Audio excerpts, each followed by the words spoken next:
Hola, bienvenidos a otro episodio de El Mamut Explosivo.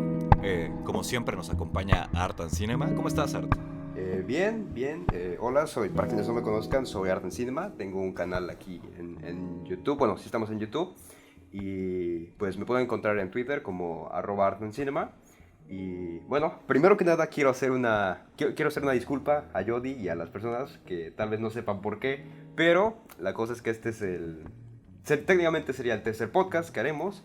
Pero por una cuestión mía, un error mío, se jodieron los dos episodios anteriores. Y pues ahora sí que apenas estos serían el 3 y 4. Así que Jody, una disculpa también No. al gordo Taku. Porque fueron casi hora y media y pues Sí. por una... Habíamos grabado con el gordo Taku y había quedado algo interesante. Pero bueno, ya no verán eso. Pues ya ni modo, ya no verán eso. Ya no lloren, no lloren por lo que no fue, ¿no?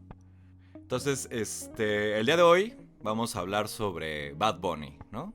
Porque acaba de sacar disco, porque es nuestro padre y necesitamos hablar sobre él, ¿no? Sí, y porque hoy se fuma, hoy se bebe. Ajá, si Dios lo permite, si Dios lo permite. ¿Cómo? Ahora, Art, ¿a ti no te gusta Bad Bunny? ¿Te gustaba? ¿Qué pasó aquí? ¿Por qué te sabes esa canción? Bueno, no es que me la sepa, pero como desde hace... Porque, mira, bueno, para los que no sepan, teníamos planeado hablar sobre ese tema del reggaetón desde hace casi un año, aproximadamente por mayo, junio de 2019, pero por diversas cuestiones no habíamos podido. Así que yo me fui, no adentrando, porque ya conocía el género, y fue explorando otros como el trap en español, pero la cuestión con Bad Bunny es que como vi que Jody me lo había recomendado, pues dije, vale, voy a dar una unidad. Y no fue hasta sino unos mes y medio, dos, que empecé a escuchar sus canciones. Y a pesar de que no muchas me agradaron, ya sea por su voz u otras cuestiones, sí hubo una que me gustó, que de hecho Jody ya sabe que es Rolandito. Y más que nada fue porque era un sonido diferente, sonaba diferente pues ahora sí que lo que él venía manejando. Es que no estoy seguro, no soy experto en él, pero además me gustó por la cuestión de que yo investigué acerca de la canción y mencionaba que probablemente fue inspirada por la desaparición de un niño, el caso de la desaparición de un niño en Puerto Rico, que a día de hoy sigue sin resolverse, por lo que eso adhirió un poco más de subtexto a la canción, además de que sumado a las letras, pues me gustó. Ahora sí que sí, es de las pocas o la única que sí, de hecho la escucho de él. Pues yo creo que, bueno, alguna vez estaba hablando con personas y me dijeron que el fenómeno de Bad Bunny era muy interesante porque le gustaba a personas que incluso no les gustaba el reggaetón, ¿no? O sea, como que si por ahí podían entrarle, ¿no? A este mundo. Y yo creo que su disco, el Por Siempre, ajá, es un disco muy interesante, ¿no? Porque ni siquiera es que sea totalmente reggaetón, sino que también tiene un poco de trap y tiene esta canción que se llama Otra Noche en Miami, que también le mete como cosas ahí medio lo-fi, ¿no? Entonces, yo creo que dentro de lo que es el género del reggaetón, pues es un artista que experimenta bastante, ¿no? Y eso también es valioso dentro de esa industria que pues siempre está haciendo lo mismo, ¿no? Bueno, no sé, igual es lo que vamos a hablar ahorita. ¿Siempre se está haciendo lo mismo en este género o ha evolucionado, ¿no? Sí, ¿por qué? Porque se agradece que explore, porque realmente en cuestión general se tiende a denigrar el reggaetón. Sin embargo, creo que tiene más que ver, más que el reggaetón en general, tiene más que ver con las letras. ¿Por qué? Porque si revisamos décadas, ahora sí que pasadas ya, principios de los 2000, había muchos artistas que pues, por ejemplo Don Omar, de hecho, lo que son Don Omar, Daddy Yankee y otros, realmente yo los escuchaba, me acostumbré a escucharlos porque cuando era niño, cuando estaba en casa de mis abuelos, unos tíos ponían canciones de, me acuerdo que era sábados, domingos, que se ponían a arreglar el carro o limpiar la casa. Acá con reggaetón, ¿no? Y estaban así mojados tus tíos, sus playeras mojadas tus tíos, así bailando reggaetón, lavando el coche.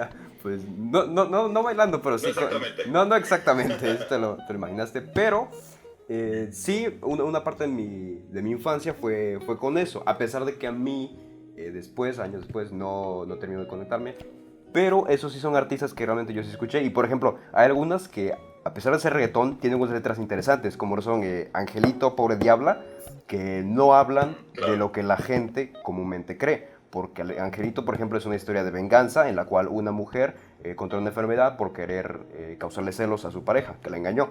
Y Pobre Diabla, pues habla de cómo una mujer fue utilizada por su pareja y esta, a pesar de eso, no se da cuenta. Y otra que realmente, por ejemplo, a mí me encanta es la de, que se lo dije yo hace rato, la de Grito Mundial de Daddy Yankee, que, o sea, para mí, esa debió haber sido la canción de Brasil 2014. ¿Por qué? Porque tenía todos los elementos para hacerlo. O sea, estaba en Brasil, estaba la samba, combinaba el reggaetón. Y aparte de las letras, te daban o sea, te encerraban, te resumían lo que es el fútbol. O sea, porque no importa que seas, no sé, de color, latino, blanco, etcétera. Dentro de la cancha eres un equipo, todos son uno y lo que importa es ganar. Punto. Y esa canción para mí lo resume perfectamente. Por eso yo considero que esa debió haber sido, pero la sacó 4 años antes, así que valió madre.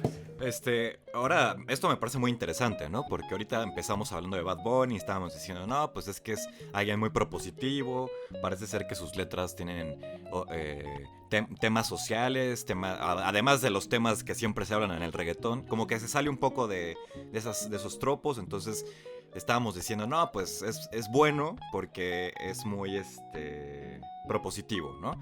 Pero ahora estamos hablando de reggaetón viejo, relativamente, que ni siquiera hablaba de esos tropos que se le adjudican al reggaetón, ¿no? Entonces, de verdad, sí, hay proposición, o siempre ha habido, ¿no? Igual y solo tenemos un prejuicio ahí extraño.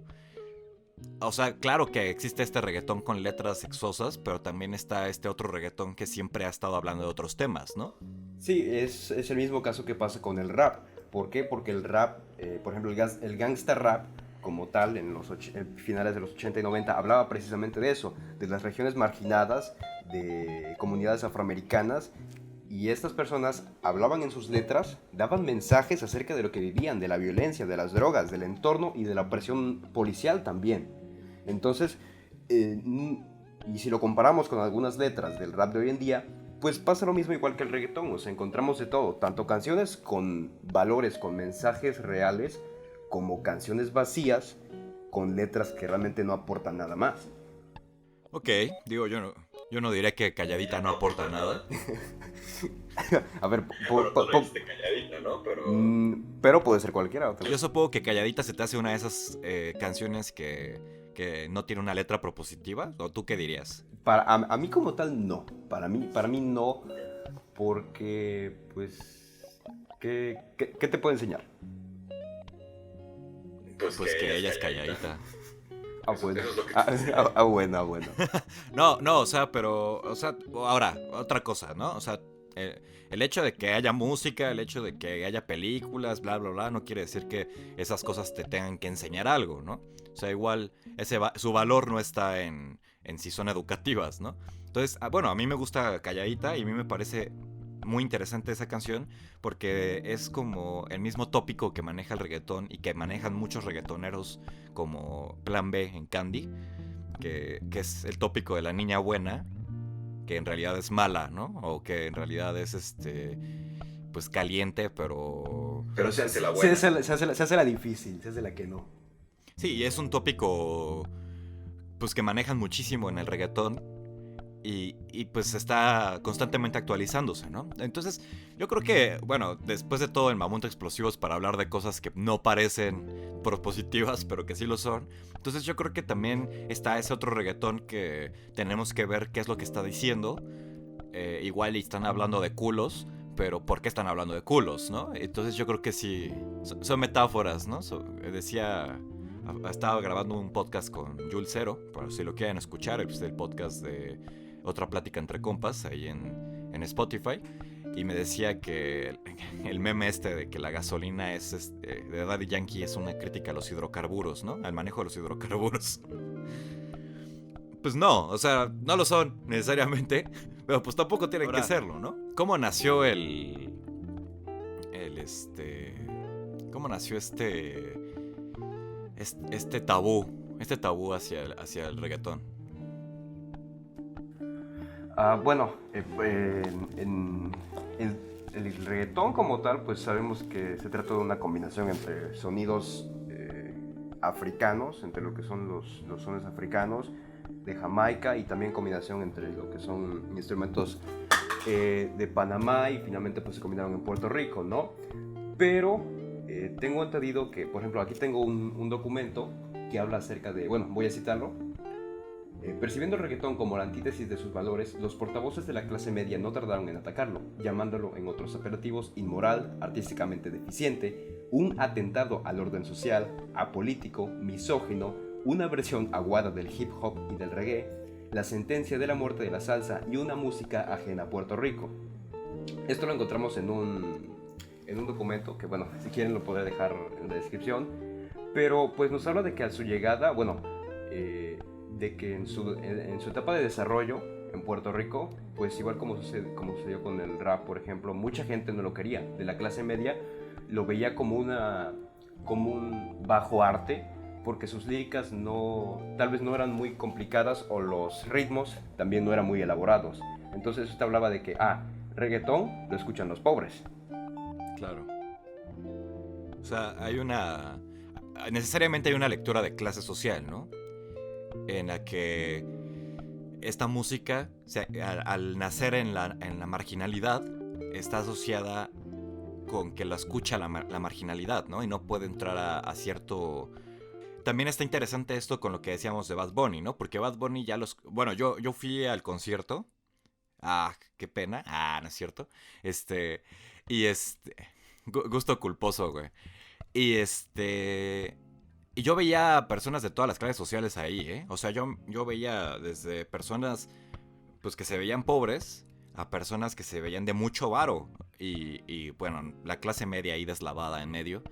Pero pues justo eso, ¿no? O sea, parece ser que el reggaetón ya pasó por un proceso también de blanqueamiento en el que ha sido aceptado por una comunidad pues de clase alta, a pesar de que sus letras al principio pues se asociaban a barrios y a la marginalidad.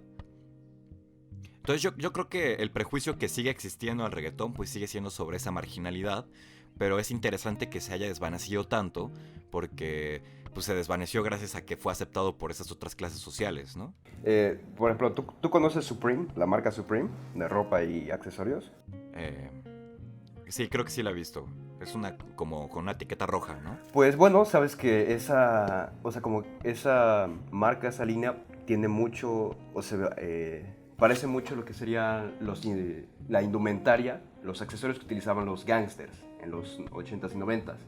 Sin embargo, sabemos que su modelo de negocio es que realizan artículos únicos, que tú los compras en una tienda y otra no lo va a tener. ¿Por qué? Porque solamente tú vas a poseer eso. Entonces, eso te habla de que, además de que son caros, solamente tú los vas a tener. Pero eso me parece irónico, ya que vienen de una cultura precisamente baja. Entonces, tú le estás vendiendo algo caro a un estrato social que puede darse el lujo de comprar eso. Sin embargo, provienen de una cultura que actualmente, y bueno, que realmente no podría darse el lujo de comprarlos. O sea, te estás aprovechando, bueno, no aprovechando, sino tomando inspiración de eso. Es como ahorita lo que decías del reggaetón, que ya más personas de una clase más alta lo han ido aceptando y pues se puede escuchar en fiestas, en diversos lugares. Sí, también tiene un poco un rollo aspiracional, ¿no? O sea, muchas canciones de reggaetón son sobre ganar dinero, sobre llegar a esa cima, sobre joyas, igual que lo que pasa con el rap, ¿no? Entonces, pues de alguna manera también ese rollo aspiracional pues se pasa a las clases bajas, ¿no? Y también a las clases altas, ¿no? O sea, las clases altas se van a poder identificar con el poseer capital, y las clases bajas van a construir sueños aspiracionistas a través de la construcción de capital. Sí, porque es el imaginario de latinoamericano que en su mayoría pues hay una enorme pobreza, ¿no? En estas zonas, bueno, en toda Latinoamérica. Y bueno, así como hay zonas de clase alta, pero pues suele ser más grande el nivel de clases bajas. Entonces hay un modelo de aspiracionismo estadounidense, ¿no? También de que esa industria y ese mercado te van a hacer rico, ¿no? Y tú puedes llegar a eso porque los reggaetoneros llegaron a eso, ¿no? Te van a hacer rico y bueno, siguiendo esa línea, si ser rico, ser rico te haría feliz, entonces. Pues un ciclo ahí extraño. Ahorita que estabas hablando de la marca de ropa, me acordé de cuando, no sé si era Farruko quien hizo Acolatronic. ¿No conociste a Acolatronic? No. Bueno, era una marca de ropa. Eran como pantalones que traían parches, eran pantalones blancos con parches, pues de algunos diseños ahí medio extrañosos. Y no me acuerdo si lo hizo un reggaetonero, creo que sí. Y y era muy interesante porque todo el grupo social del reggaetón empezó a utilizar ese tipo de ropa, ¿no? O sea, utilizaban playeras Ed Hardy, pero también utilizaban estas, bueno, no me acuerdo cómo se llamaba, sí se llamaba así, ¿no? O estoy hablando del de la WWE igual. Bueno, pero utilizaban este tipo de playeras. Ajá, sí, es Acolatronic, y de hecho sí fueron de Jowell y Randy, que de hecho... Jowell, ¿verdad? Ajá, Jowell y Randy, que de hecho colaboran con Bad Bunny ahorita en Zafera, la canción.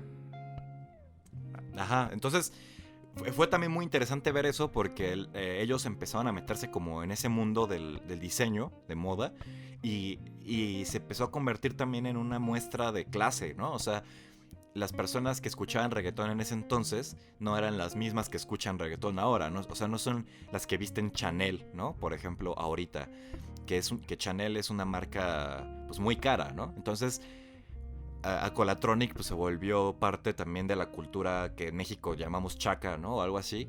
O sea, era la cultura de esos barrios que escuchan reggaetón, ¿no? Y que se sienten muy identificados con el reggaetón.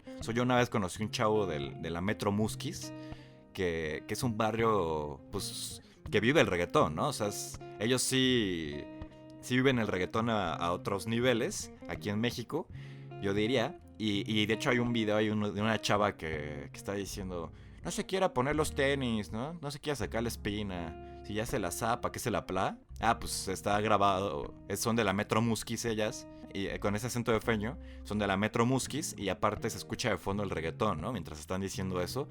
Y pues también hay mucha identidad en la ropa. Y que también estos iconos están generando, ¿no?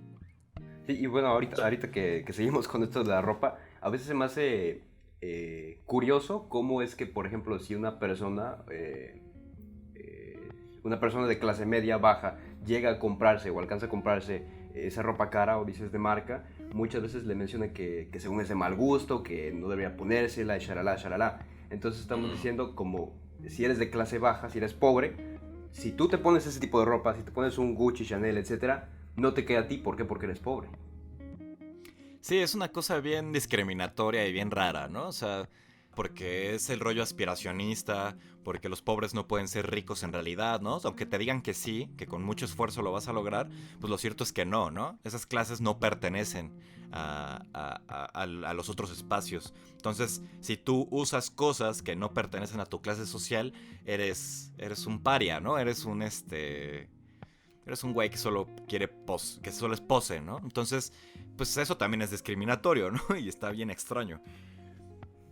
Sí, y bueno, regresando a lo que era el reggaetón, el poder del reggaetón como tal, ahora me gustaría hablar de cómo es que influencia en las personas y cómo a veces puede tener un poder de convocatoria grande que incluso puede llegar a formar parte de un movimiento político, como lo vimos en Puerto Rico. No sé si lo viste igual.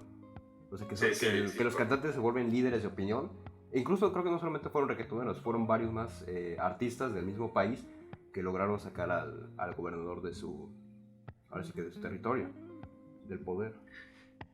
Sí, eso también está interesante porque casi no hablamos de política con reggaetón porque las letras no nos dan para eso, ¿no? O sea, lo cierto es que la mayor parte del reggaetón no está haciendo crítica social, a diferencia de otros géneros que nacen haciendo crítica social como el punk, ¿no?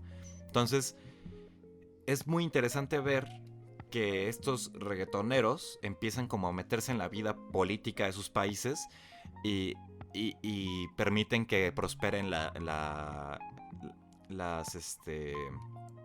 protestas, ¿no? Yo me acuerdo de una imagen de la protesta de Puerto Rico en la que estaban cantando una canción de Bad Bunny, creo, en la protesta, ¿no?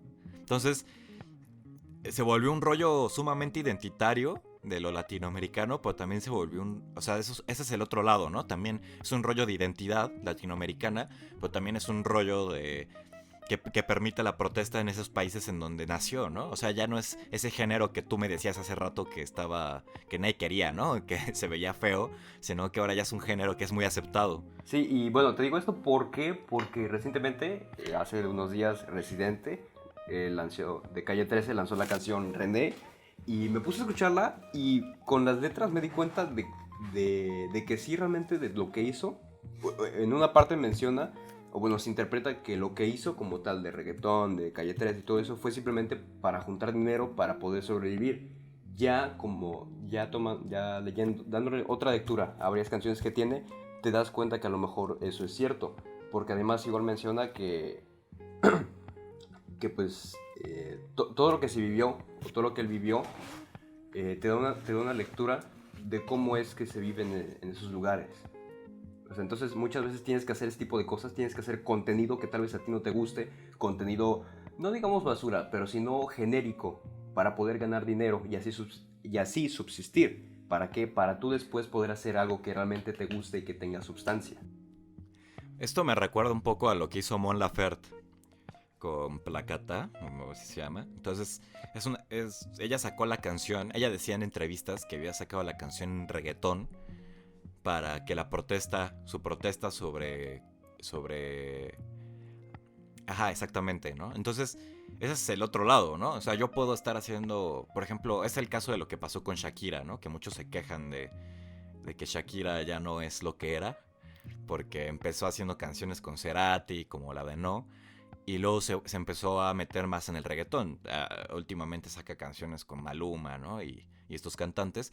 Y entonces, pues la banda dice, pues se vendió, ¿no? Ok, bueno, pues puede ganar los millones que quiera, ¿no? Pero de ahí en fuera, está interesante también la contraparte, y que de hecho fue la crítica que le hicieron a Mon Laferte, ¿no? O sea, Mon Laferte dijo, yo quiero que esto llegue a muchas personas, según lo que ella decía en entrevistas, y entonces lo voy a hacer a través del reggaetón para que sea más viralizado. Y lo que pasó fue que le dijeron que la canción no valía porque solo se estaba lucrando, ¿no? De la protesta. Y pues es lo mismo que están diciendo ahorita con Residente, ¿no? Que está triste, pero pues solo está lucrando, ¿no? Ajá, sí, pero lucrando con su depresión, o bueno, la depresión que pasó, porque esto se supone que que la escribió la canción hace unos años, pero hasta ahorita pudo terminarla y Pero pues también, pues esta banda ya imprime dinero, ¿no? O sea, va al baño y salen dólares, ¿no? Entonces... Pero es como lo que te decía, o sea, ya una vez que tienes una posición en donde tú puedes estar cómodo, o sabes que tienes los recursos para poder, para que en caso de que, no sé, que te quieran tumbar tu carrera, tú puedes tener de dónde agarrarte. Porque muchas veces cuando inicias, no tienes el sustento, no tienes una carrera, no tienes un nombre hecho. Así que si te pasa algo, pues a nadie le va a importar, ¿no? Pero en este caso ya, si tú haces un tema que, por ejemplo, desafíe a un gobierno, pues ya puedes decir, yo soy tal, y pues no puedes bajarme tan fácilmente. Ok, sí, o sea, de alguna manera estos íconos obtienen mucho poder también por el nivel de convocatoria que tienen, ¿no? Y eso también funciona para sus protestas. Ahora, yo no sé, creo que también es un error creer que el reggaetón es la protesta en estos países, porque lo cierto es que no. O sea, lo cierto es que esas protestas ya se llevan articulando desde más tiempo, y también es importante saber que el reggaetón pues puede ser un agregado, y estos íconos culturales también son un agregado a estas protestas, pero esas protestas siempre han existido, ¿no? Y también es importante no quitarles esa voz, porque si llega un cantante y dice que está pasando algo, pues va a dominar la opinión pública, cuando lo cierto es que hay muchas personas que ya llevaban trabajando esas luchas durante mucho tiempo. Entonces, creo que pues no está mal que se metan en esas protestas, pero pues sobre todo también debe ser muy importante que mantengan una posición ahí en la que se diferencie, ¿no? Y se sepa que las protestas en realidad no vienen del mercado, sino que vienen desde abajo, ¿no? Vienen de los pueblos que sí están luchando para que se cambien las cosas, por ejemplo, con lo del gobernador, ¿no? Sí, porque al final de cuentas, como la música y varias artes más, pues esto es un medio, ¿no? Es un medio para poder expresarse y como decías, muchas veces porque un artista o alguien con un cierto renombre se meta en un tema, muchas veces el discurso cambia y en vez de, no sé, ser una protesta, lo que sea en las noticias, ahora se cambia y dice, tal persona habló de esto, entonces mejor vamos a hablar de esta persona y dejemos de lado lo otro, lo importante. Sí, eso es algo que puede pasar siempre. Entonces, pues de hecho sacaron Bad Bunny, el Residente y Ricky Martin una canción que era sobre la protesta, ¿no? Cuando estaba esto. Y pues la verdad es que creo que no le fue tan bien, no lo sé, pero pues justo lo que estaban haciendo era... Sí, de hecho aquí está, es Cántalo creo la canción. Sí, bueno, la otra cosa es que la vez pasada había visto que Bad Bunny fue a un seminario o algo así de política y música. No sé si era un meme, pero pues también se veía interesante eso, ¿no? O sea, ¿qué tan metidos de verdad están estos artistas? Porque Residente nos queda claro, ¿no? O sea, lleva años trabajando estos temas, pero hasta qué punto alguien como Bad Bunny, como J Balvin, por ejemplo, pues a J Balvin yo no lo veo haciendo política, y lo cierto es que cuando le preguntan cosas de política siempre dice así como de jeje, no, pues yo soy reggaetonero, ¿no? O sea, yo hago música, ¿no? Y pero al mismo tiempo, pues tienen el Latino Gang, ¿no? Que es este rollo de identidad de que los latinos están en Estados Unidos triunfando, ¿no? Que pues también es un poco... Era algo que habíamos hablado aquella vez con el Gordo Taku, que ya no escucharán, que justo esta identidad latina pues también está sobrepasada por lo que permite la industria cultural gringa, ¿no? Entonces, el Super Bowl, por ejemplo, pues tuvo reggaetón, pero no era como decir que... No, pues el mensaje era, somos tan buenos que mira cómo puedes llegar a tener estos espacios que son muy gringos, ¿no? Que son para el público estadounidense, como puede ser el Super Bowl, ¿no? Sí, pero, o sea, como decías, a final de cuentas, son cosas que se ajustan a lo que a final de cuentas el público, la marca NFL, pues quiere, ¿no? Pues sí, o sea, yo creo que también es importante considerar que es un dilema extraño. O sea, por un lado está el mercado y el mercado siempre va a dominar. Pues ya cualquier cosa que ellos hagan, pues se les resta valor en cierta opinión pública porque está atravesada por ese mercado enorme, ¿no? Y por el otro lado, pues si no lo hacen, pues tampoco hay expresión, ¿no? Entonces, bueno, al menos no hay expresión a esos niveles en los que ellos llegan. Entonces, pues yo creo que es un dilema extraño, yo diría que quizás está falso, en el que deberíamos de ponernos a separar las cosas, ¿no? O sea, pues sí, hay un mercado que está dominando esto, pero también debemos de ver el otro lado de que pues son personas, ¿no? Que se expresan y también pueden estar hablando de política. Y no es como que otros autores en otros mercados no lo hagan, ¿no? Está Vargas Llosa, que a mí me cae muy mal, pero me gusta mucho su literatura, y pues resulta que es un vato muy de derechas, ¿no? Y siempre el mundo dice, oh, por Dios, Vargas Llosa, ya, deja de decir eso. Sí, entonces estás hablando como que de separar el autor de la obra, ¿no? Sí, pero justo es difícil, o sea, no podemos hacer eso. O sea, es muy complicado separar el autor de la obra, e incluso es muy complicado separar las obras de la industria. Entonces, pues sí, Bad Bunny no tiene disquera, pero pues está en la industria gringa, ¿no? De todas maneras. Bueno, no es que esté en esa industria porque igual todo eso se va a los creadores de reggaetón, que supongo que están acá, pero pues de alguna manera todo esto se mueve en Miami, en todas esas zonas de Estados Unidos que tienen mucha representación latina.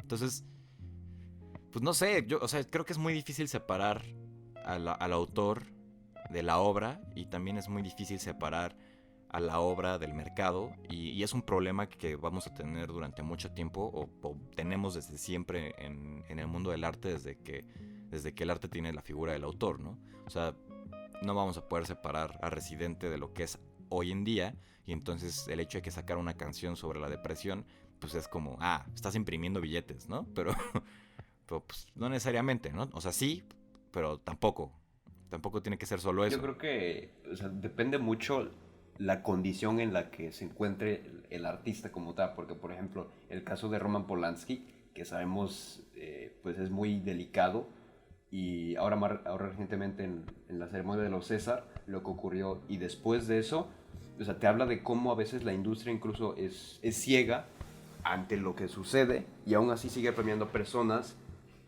o sea, a sabiendas de lo que cometieron. Sí, o sea, es una cosa bien...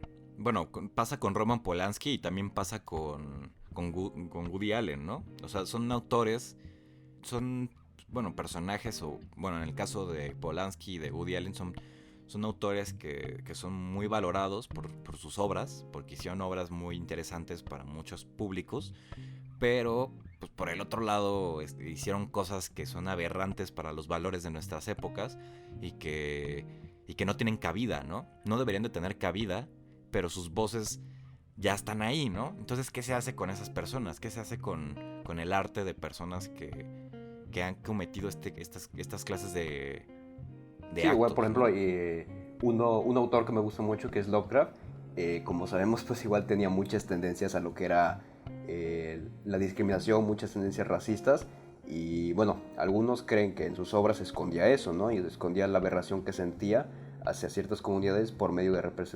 representaciones como monstruos. Igual el caso de Tolkien, que algunos hablan de que los orcos podían ser representaciones de comunidades afroamericanas, y pues la representaba de manera despectiva, ¿no?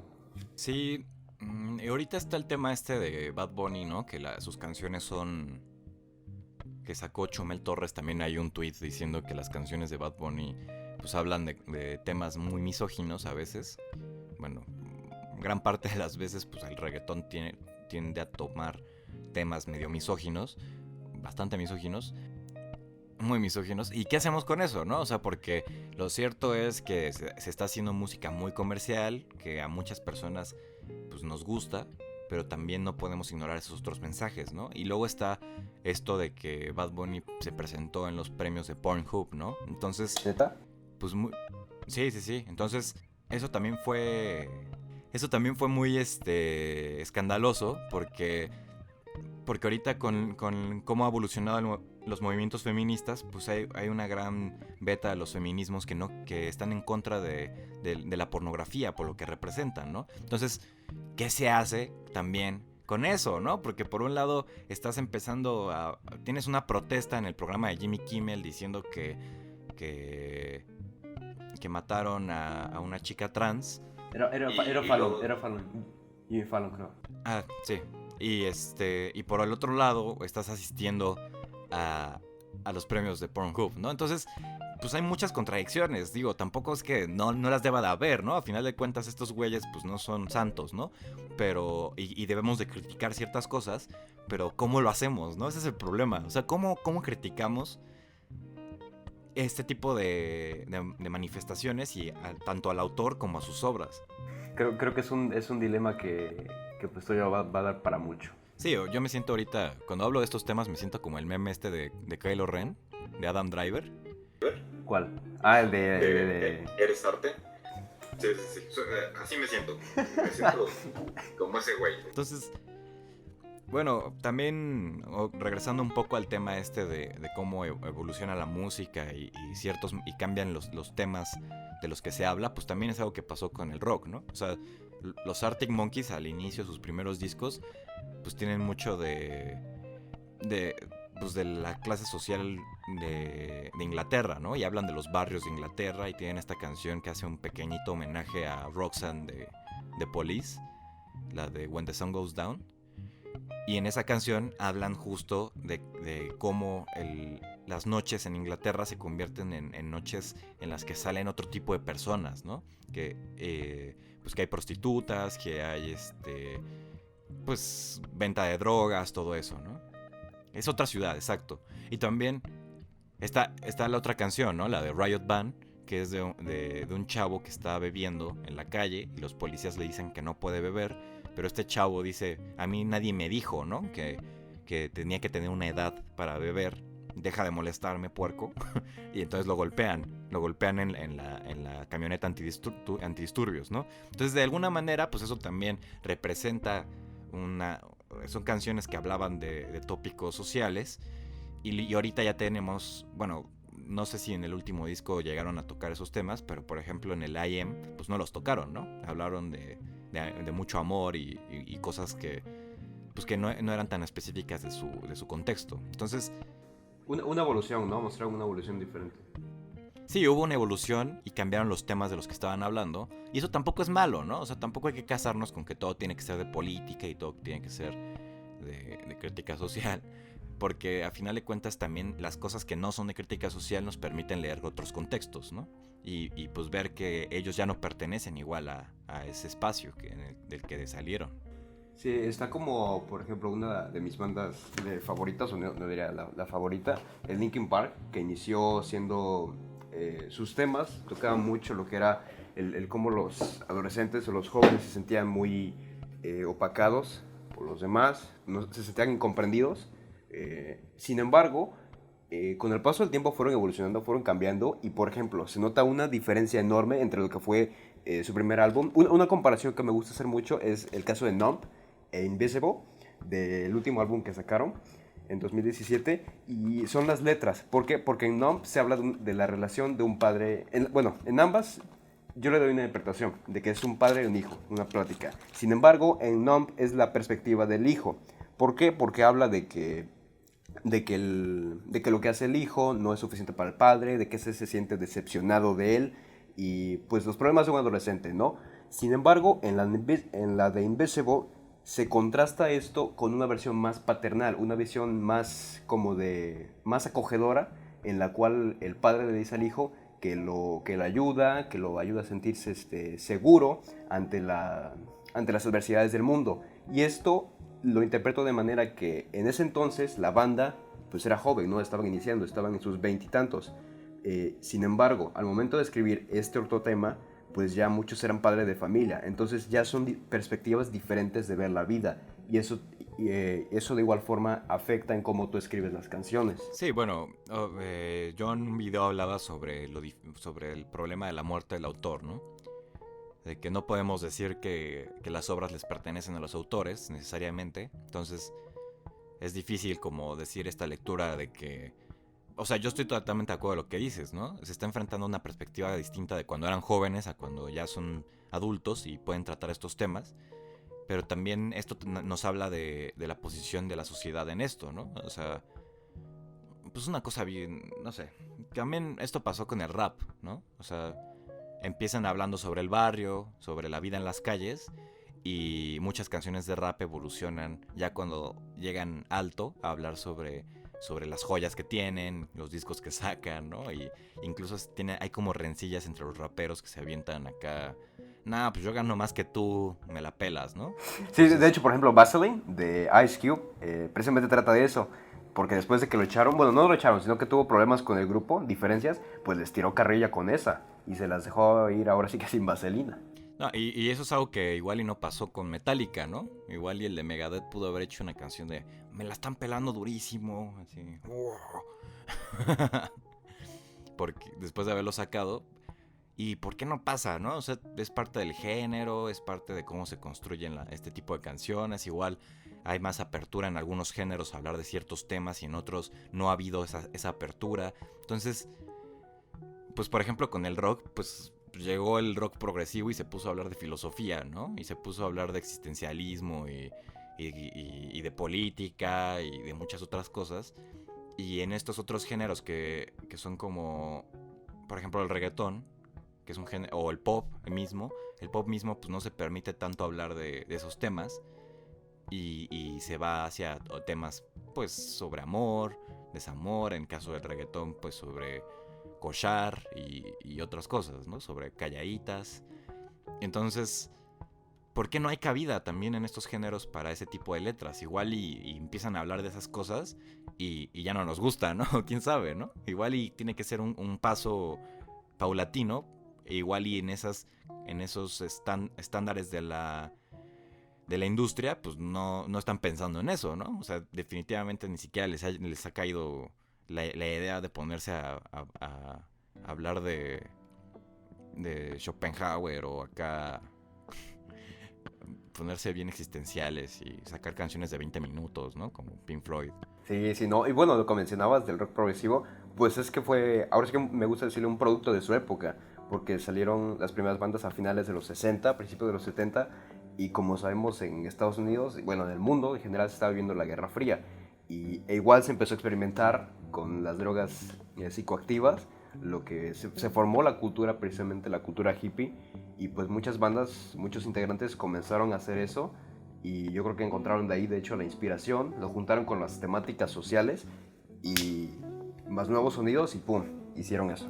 Sí, incluso el álbum de Animals de Pink Floyd, pues es una crítica a la crisis de Inglaterra de los 70s, ¿no? Entonces, pues nacen en sus contextos históricos. ¿Y qué contexto histórico tenemos ahorita para que el reggaetón tenga esta influencia, ¿no?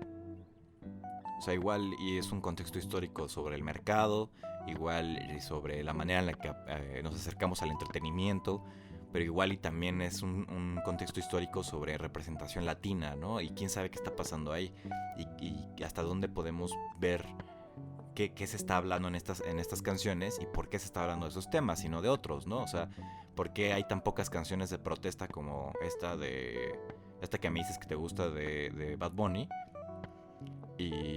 o las de Residente, y hay muchas menos canciones sobre crítica a los hidrocarburos como la gasolina, ¿no? O sea, ¿qué está pasando aquí, no?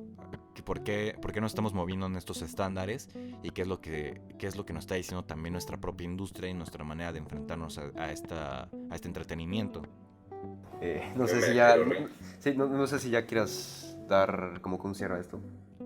Sí, pues yo creo que sí hay que ir cerrando. De todas maneras, si nos están escuchando en Spotify o en alguna otra plataforma, les recordamos que esto sigue. Vamos a hablar en el siguiente tema, vamos a hablar sobre el escorpión dorado. Vamos a hablar sobre el escorpión dorado, a ver qué sale con eso. Así que si nos están escuchando, quédense aquí. También, si nos están viendo en YouTube, pues este video está en mi canal. Y en el canal de Art van a poder ver nuestro podcast sobre el escorpión dorado, para que vean la segunda parte de este podcast. Yo creo que para cerrar, podríamos decir que el reggaetón pues es un tema bastante interesante hoy en día, y que pues de alguna manera podemos hablar de él ahorita, porque ya está perdiendo ese tabú, ¿no? O sea, ¿qué cosas ahorita tienen tabú para que empecemos a analizarlas, ¿no? O sea, también hay cierta cabida a que hablemos de estos temas, porque el reggaetón ya está pasando por esa etapa en la que se está aceptando más, ¿no? Entonces, ¿te gustaría cerrar con algo este tema? ¿Alguna conclusión que hayas sacado al respecto? Pues no, creo que realmente todo lo que pensaba sobre esto ya lo mencioné, ya lo expuse. Ya lo vomitamos aquí, ¿no? Así. Pues muy bien, entonces me despido de ustedes. Nos vemos en el canal de Art and Cinema para que nos sigan escuchando. Vamos a hablar sobre el escorpión dorado, y los que nos estén escuchando, quédense aquí porque vamos a empezar con el siguiente podcast.